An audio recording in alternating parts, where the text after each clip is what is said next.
नमस्कार सर। सत साहेब। सर क्या नाम है आपका? धनराज दास।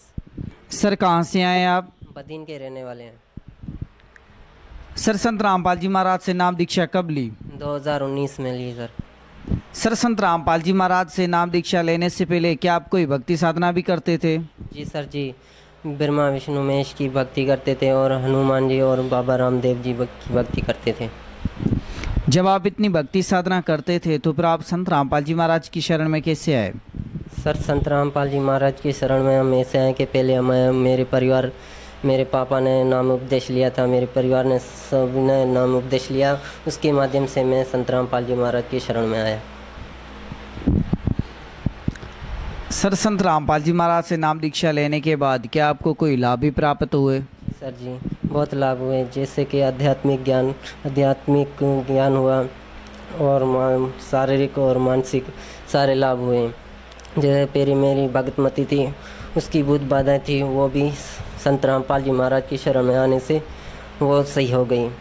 और मैं भी बहुत बीमार रहता था, जैसे कि मुद्दे का बुखार रहता था मेरे को, वो भी संत रामपाल जी महाराज की शरण में आने से मैं ठीक हो गया।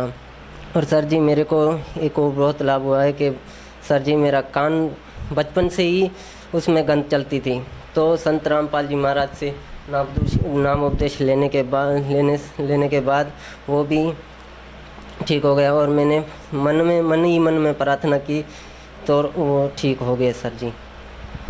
सर आपने बताया कि आपके घर में भूत प्रेत की बाधा थी और आपको जो है कान में दर्द था, तो सर संत रामपाल जी महाराज ऐसी कौन सी जड़ी बूटी देते हैं जिनको खाने से भूत प्रेत की बाधा छूट जाती है और काफ़ी जो है बीमारियां भी ख़त्म हो जाती है?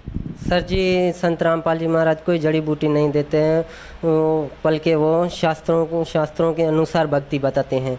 तो वो ऐसे मंत्र देते हैं कि मंत्र करते ही वो छू मंत्र हो जाती है। जो बीमारी हो, चाहे भूत बाधा हो, चाहे कोई भी कष्ट हो, छू मंत्र हो जाता है। सर हमने सुना है कि संत रामपाल जी महाराज से जो भी नाम दीक्षा लेते हैं उनका नशा वगैरह भी छूट जाता है। जी सर जी, संत रामपाल जी महाराज से नाम उपदेश लेने के बाद वो भी छूट जाते हैं। सर जी संत रामपाल जी महाराज ऐसे शास्त्रों के अनुकूल भक्ति बताते हैं और तो ऐसे ही छूट जाते हैं। सर भक्त समाज को क्या संदेश देना चाहते हैं? सर भगत समाज को संदेश तो संत रामपाल जी महाराज जी देते हैं। केवल हम प्रार्थना कर सकते हैं कि संत रामपाल जी महाराज की शरण में आए और अपना कल्याण कराएं। संत रामपाल जी महाराज से नाम दीक्षा कैसे ली जा सकती है? सर संत रामपाल जी महाराज से नाम दीक्षा संत रामपाल जी महाराज का साधना चैनल पर सत्संग आता है 7 से 8 बजे तक। इसके नीचे एक पीली पट्टी चलती है, उस नंबरों पर संपर्क करके और संत रामपाल जी महाराज से दीक्षा लेकर अपना कल्याण करा सकते हैं। धन्यवाद सर। सत साहेब।